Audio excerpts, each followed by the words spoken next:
It was a wild week for new Pokemon card reveals, with both 30th Celebration and Delta Rain getting some attention. I won't confuse you further like I did in my last video when it comes to Japan getting Delta Rain before 30th Celebration, whereas we have to wait until November. Wait, I think I just did. Anyway, I'll kick things off with some of those new Delta Rain cards, which you can expect on November 5th in Pokemon TCG Live. The focus this week was on Mega Malamar EX. While everyone on the internet seems to hate this card, I'm much more forgiving because I'm awesome at math and know that 70 damage times 5 bench Pokemon equals 340, KOing almost everything.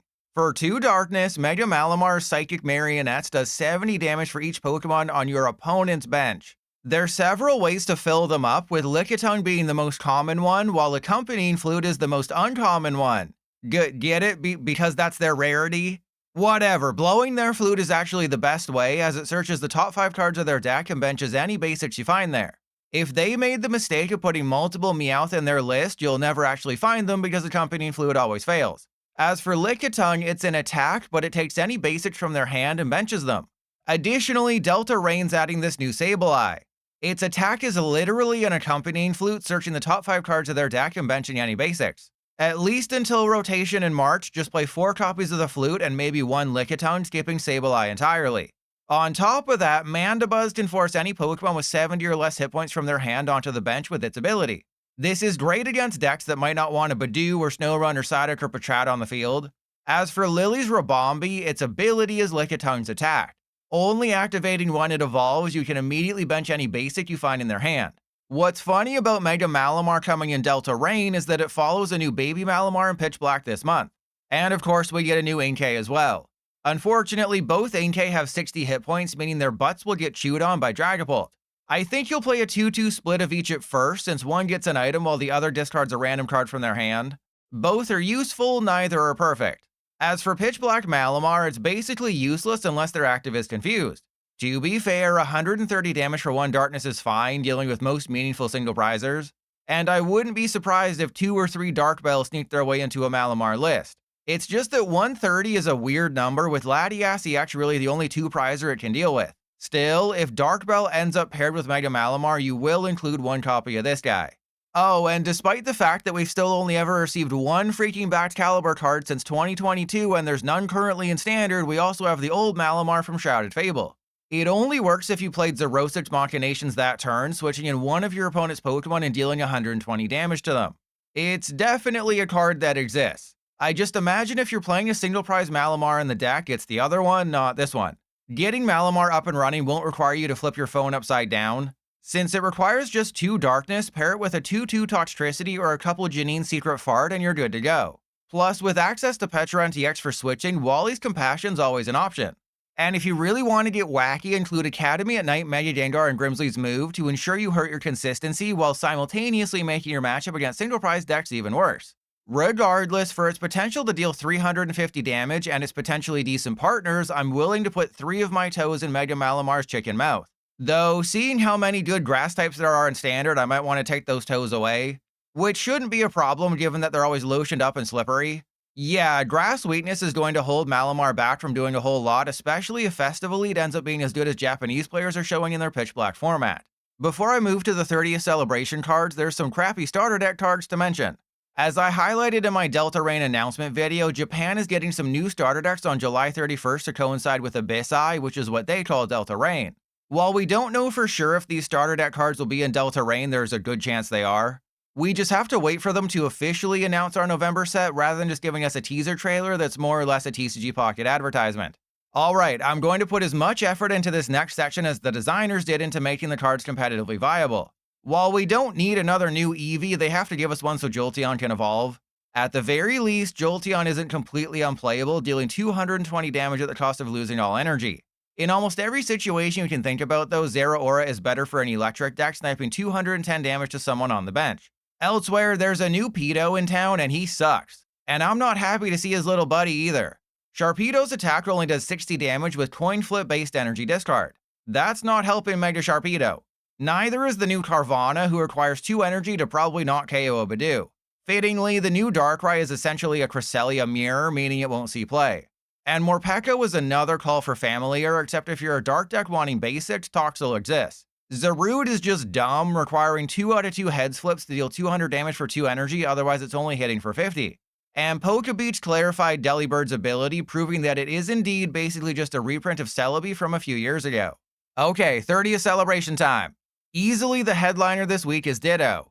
For any 2 energy, surprisingly Transform allows you to exchange Ditto with any Pokemon in your deck, provided you flip heads. Use Crispin, attach a Backtrack badge, and you have a decent chance of getting a Dragapult EX into play at the end of your first turn, which is maddening to think about. Like when I learned that you can unhinge your jaw to fit more feet in, Ditto opens up a whole new world of possibilities. Now any Stage 1 or Stage 2 Pokemon can be put into play, skipping the pre-evolutions. This isn't quite the Ditto Prism Star reprint I wanted, but it's interesting nonetheless. One really fun thing you can do is item and tool lock them at the end of your first turn going second with Jealous NTX. Or you can pretend like Team Rocket's Tyranitar is viable, placing 2 damage counters on all their basics during checkup, only to watch it get immediately knocked out afterwards. Bastiodon's not an option since it has to be on the bench to do the thing, but what about Pokemon accelerators? Well, that's kind of the problem with Ditto. While your mind is running barefoot with wild ideas, whoever you swap Ditto into just kinda sits there. Your opponent will have a chance to knock it out, removing all that hard work. So putting a weak Reuniqueless in the active probably won't end well. Kingdra EX has a much better chance to survive, except there aren't many good Water-type Pokemon to accelerate into play. If Ditto does end up getting used, it'll probably be with Evolved Megas or Stage 2 EXs, since they might not get immediately knocked out. And by going the Mega route, you can always Wallies to heal somebody, then attack right after. Mamoswine EX can probably find a use for Ditto as well, since the deck kinda runs itself thanks to Mammoth Hauler finding a Pokemon every turn. Fire decks aren't used too heavily, so a sneaky Steven's Metagross means you have lots of energy acceleration. And against Alakazam, turning a Ditto into an Empoleon EX will probably force them to concede unless they watch my videos and started playing Toucannon. As for single prizers with interesting abilities you can transform into, unfortunately there aren't a lot of them. And to make you even sadder, let me remind you that Ditto is a coin flip. It's still highly possible you'll flip back-to-back tails even with Backtrack badge, then lose the game right after because you left a 70 hit point Ditto sitting in the active. I know you clicked on this video, feet sopping wet at the Ditto possibilities, and because of me, now they're slowly drying up. But I wasn't joking when I said I was worried about 30th Celebration. This set is definitely more for collectors and less for tier 1 competitive players like you and me. So despite YouTubers being able to get multiple gameplay videos with clickbait titles out of Ditto, on a broader scale, I doubt it'll help you win more games. Though I'm sure Dragapult EX will find a way to abuse it. What you have to keep in mind during this entire video is that every new 30th Celebration card revealed this week is a promo, available in the various products releasing from September 16th through November.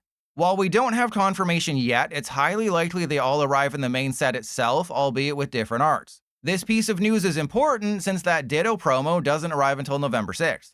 Okay, with that out of the way, let me talk about Alolan Exeggutor, which is another card people on the internet are freaking out about.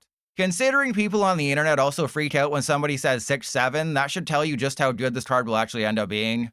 If you get 6 or more Grass Energy on Alolan Exeggutor, it gains an extra 250 hit points for a total of 400. That puts it above Mega Venusaur. This is easily achievable with Meganium plus either Ogerpon Energy Switch or Yanmega. So what's the problem, especially if a Hero's Tape boosts it to 500 HP? Well, as you probably already know, it's much better to be offensive than defensive these days. Even if everything goes perfectly, Exeggutor is only dealing 150 damage. Yes, it heals 50, but Dragapult doesn't care. They'll drop a Jamming Tower on your face, canceling out the cape. Now you have a 400 hit point single prizer who has to 3-shot Dragapult while they can 2-shot you with Munkidori. So Patrat becomes almost entirely necessary. And don't forget about Dusknoir. So now you also need Psyduck on your bench, which itself is a liability against Dragapult. And instead of focusing on Exeggutor, any smart Dragapult player will simply target Meganium, ruining your entire strategy and resetting its hit points back down to 150.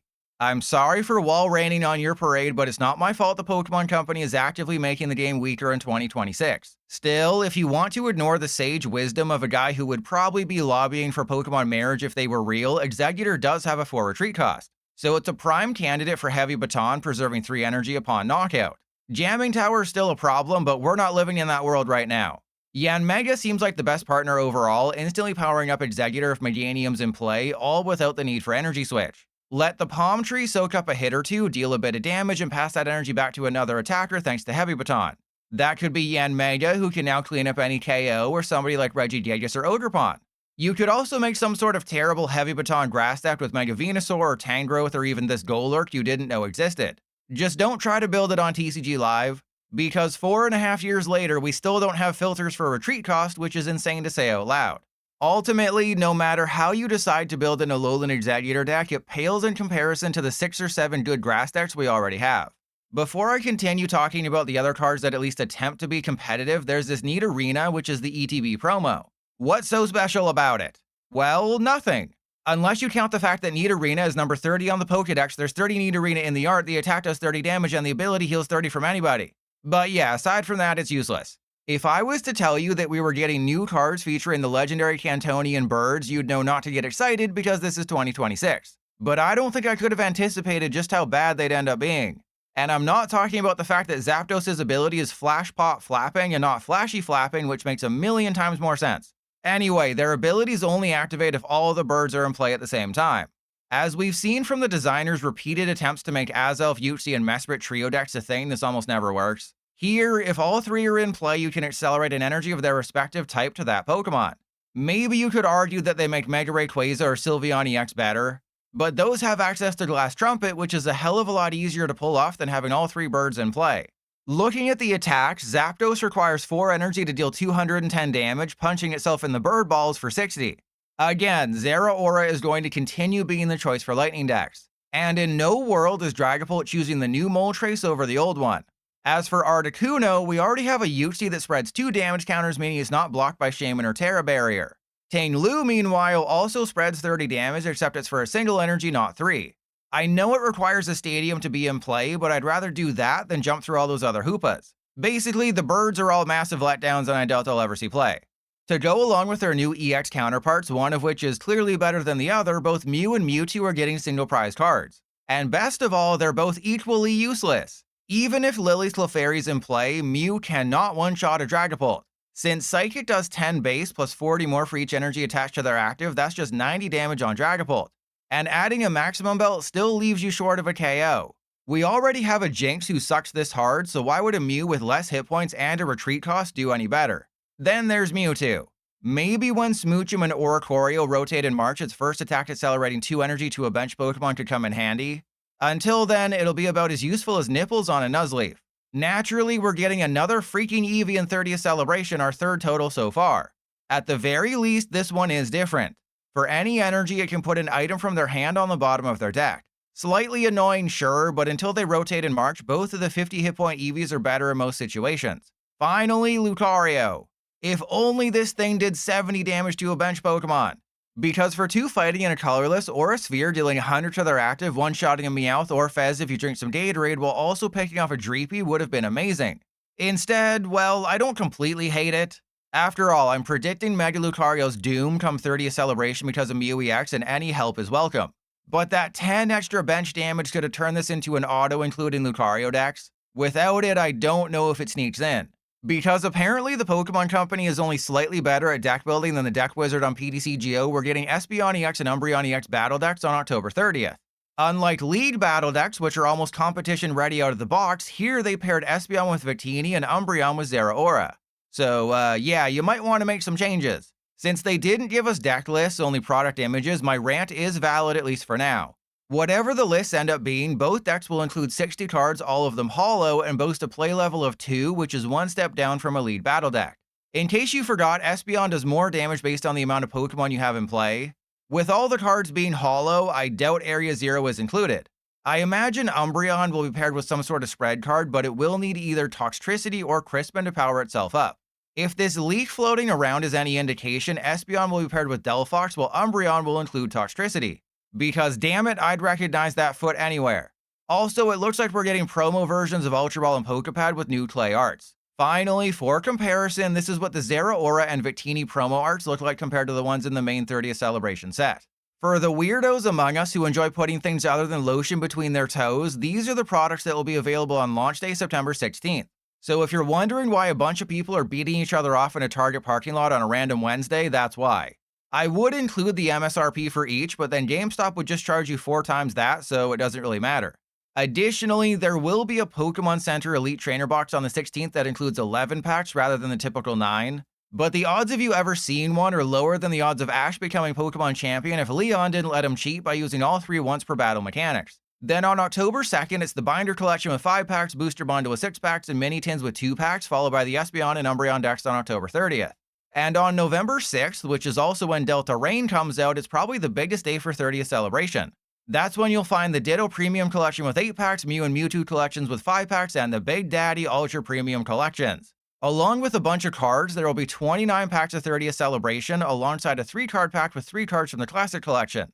If you somehow manage to find one, this will pay for your kids' college tuition in 2046. And if you don't currently have a child, well, get busy. Last and most importantly, they aren't bucking the trend of a new set coming to Pokemon TCG Live a day early. So 30th Celebration will be out on September 15th at 10 AM Pacific, 1 PM Eastern, marking a rare Tuesday release for a brand new expansion. We still have over 100 cards to be revealed from both 30th Celebration and Delta Rain, including 27 freaking Pikachu. So hit that subscribe button with your second favorite toe to stay in the know.